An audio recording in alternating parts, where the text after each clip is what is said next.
Let's talk about Sail, a cooperative trick-taking game.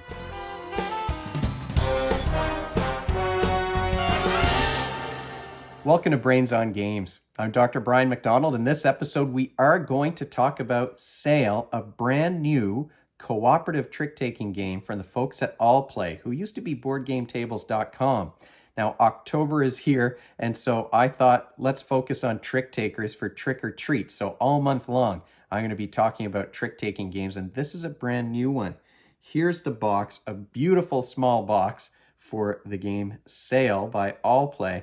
This is a two-player trick-taking game. Works with kids aged 11 and up, and games only take about 20 minutes. Let's take a deeper look at Sail by Allplay. Sail is a light to medium trick-taking game where what you're trying to do is use the cards you're playing into those tricks to move your ship from one side of the board to the other without having the kraken destroy you along the way. There are little tentacles and islands and things like that on the board. These are the deluxe components, so everything is screen printed meeples as opposed to cardboard tokens. This is a game that does include a number of different scenarios that just lay out the map in different ways with varying levels of difficulty. So you can adjust the difficulty on this game.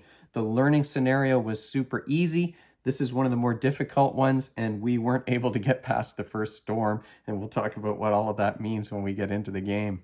What you're trying to do, like I said, is move your ship across the board to get into this end zone, and in different scenarios, the end zone might be closer.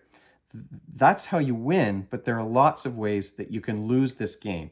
Number one is that there are going to be storms across the board. Those are marked by these clouds that go on different columns, and your ship has to be past the first storm by the end of the second round and past the second storm by the end of the fourth round. If you're not able to do that, you automatically lose the game.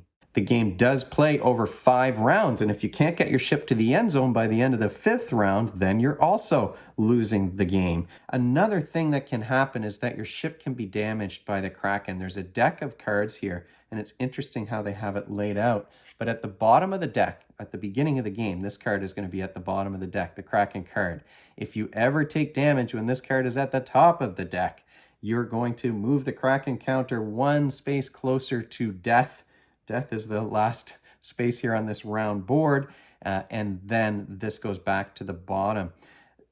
If you ever run out of cards besides this one in the kraken deck, you're also going to lose the game. So there are a number of different ways that you can lose, and really only one way that you can win.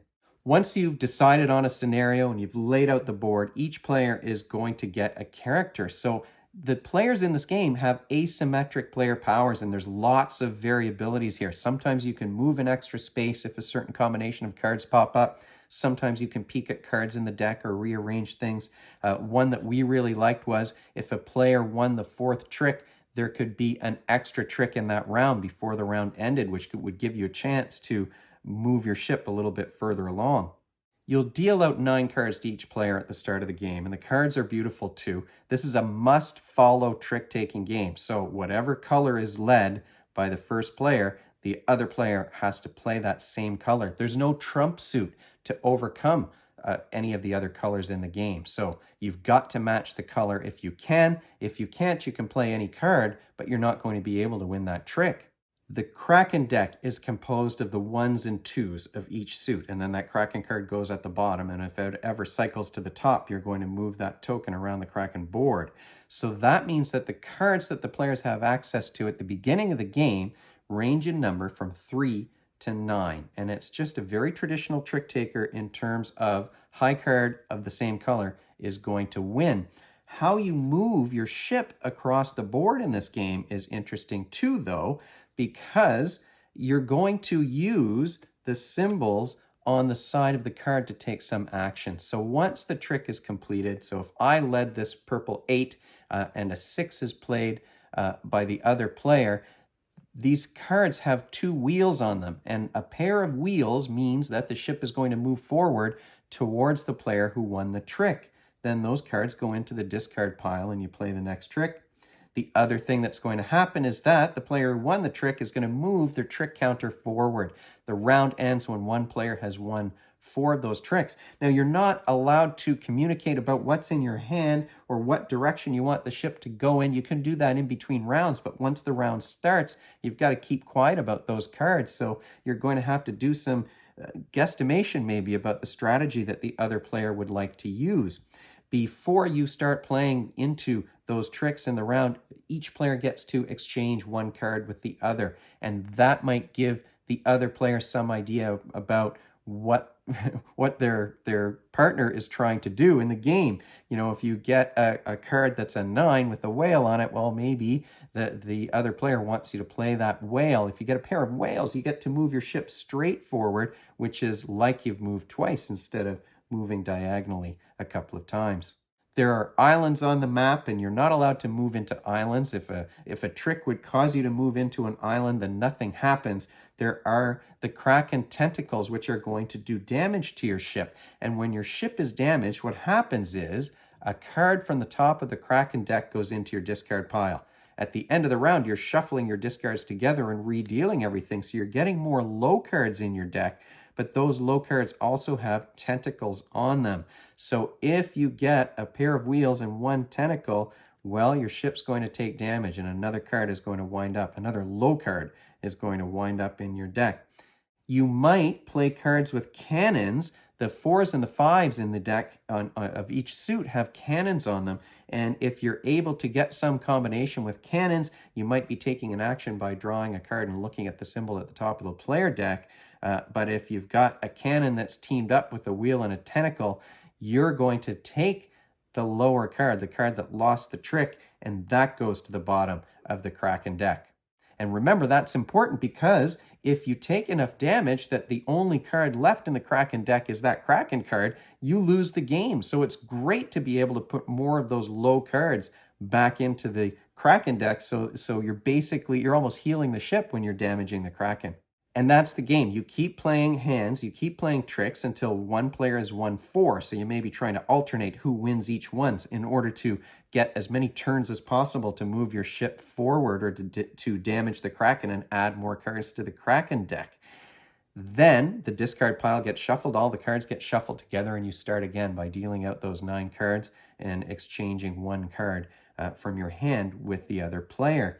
There's a round counter here that tracks the number of rounds. The first player, the player who leads the first hand of the round, is the one who has the round counter closest to them. So you're alternating who's going to go first each round.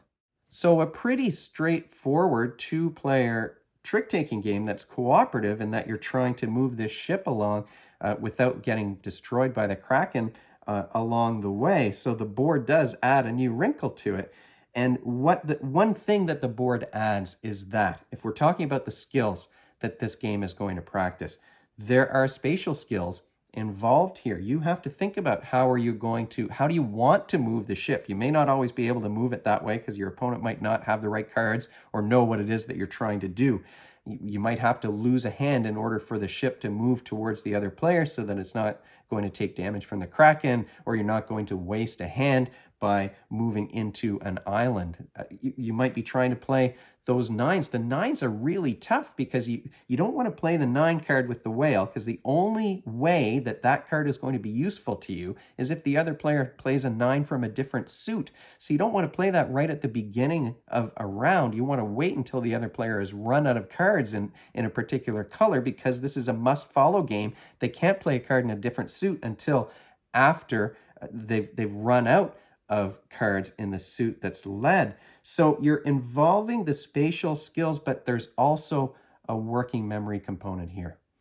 Working memory is the whiteboard in your mind where you keep information so that you can juggle it somehow. And there is some information that you want to juggle. I mean, trick-taking games are very good practice when it comes to counting cards and trying to evaluate what cards are likely to be in an opponent's hand. It's really important to do that in this game because you've got to be careful about the order in which you play the cards, because you need to move your ship forward relatively quickly. Remember, by the end of the second round, you've got to be past this first storm, and by the end of the fourth, you've got to be past the second one. So you can't just kind of sit around trying to shoot at the kraken. You've got to move that ship forward fairly quickly, especially when we're talking about a long game like this one, where the scenario it has been made quite difficult. So you're counting cards and you're juggling some information in your mind. You're not just thinking about who's going to win the trick, but about the symbols that are on those cards. So there's multiple kinds of information you're tracking in addition to the spatial skills. And I think that's a good exercise in working memory. And then the asymmetric player powers add an extra wrinkle that you may want to keep track of. Oh, are you going to get a bonus movement if you play a pair of cards with certain symbols on them, for example? Final thoughts about Sail. Well, this is a game with, I really love the artwork in this game. The pictures of the ships and the colors, and it's very thematic. The components are great. The player cards in particular, these characters, I think, are quite spectacular. I really, really like the artwork in this game. So you can see there's male and female pirates that you're going to be playing with, and you got to sneak past that kraken with these guys. The wooden components are fun as well. They do kind of stand up, and as you're going through, they might get in your way a little bit. We found that our ship was crowded with the tentacles that stood up as opposed to the flat cardboard ones, but it does add to the table presence, I think, to have these tentacles popping out of the water trying to grab your ship. So a very thematic, cooperative trick-taking game. You know I love trick-taking games. If you've watched any episode of this show, I love trick-taking games, and this is a good two-player cooperative one. The last cooperative trick taker I played was The Crew. Now, The Crew was a lot of fun. There's limited communication about what's in your hand, and you're trying to accomplish these missions. I think Sail is more thematic than The Crew is. There's less communication. Now, the goal is always the same in this one. You're not trying to be the player who wins the third trick or something like that. You're always trying to move your ship forward to get to the end. So the end goal is always the same, but the scenarios are altered by how everything is laid out on the board. And I think the addition of that thematic board is a new thing for me in terms of trick takers. The last new trick taker, I think, that I've played was Potato Man, and Potato Man is a must-not-follow trick taker, so that's quite a bit different from this one. You're trying to trap the other player so that they can't play. Similarly, Cat in the Box is another one, another trick-taking game where you really are trying to trap the other players and not being the one that gets stuck with cards that you can't play. But this one, I think, is super thematic, and the artwork, the style here, I mean, this is a really stylistic game for sure. So we had a lot of fun playing this, but if there's a downside, it's only at 2 players. There's no solo rules. You can't play a 4-player game of Sail. It's a 2-player game only. And so for, if both of my kids are home, I can't play it with all of them. I can only play with one of them at a time. They can play it together with each other, and then I wouldn't be involved. But I'm usually the one who teaches them how to play these games. So it is 2-player only, which might be a deal breaker for some folks. But we had a lot of fun playing Sail, and this was the scenario that really tripped us up. We weren't able to, we played, a whole bunch of games this week since it's come in, but we were not able to get past this difficult scenario. It was just too much. The storms were really what interfered. We weren't able to move our ship forward fast enough. So we still haven't figured out all the ins and outs of this game yet, despite multiple playthroughs, but we did have a lot of fun playing Sail. If you have any questions about Sail or anything else we've discussed on Brains on Games, you can leave them in the comments section below the video, or you can email me at brian@brainsongames.ca. Brainsongames.ca is the website. That's where future episodes will go. The previous ones are up there already. Brains on Games is the Twitter handle and the Facebook page and the Instagram feed, so we're all over the place. And if you enjoyed this video and you want to be notified of future ones, you can head on over to YouTube and click that subscribe button. Thanks for joining me, and hopefully I'll see you next time.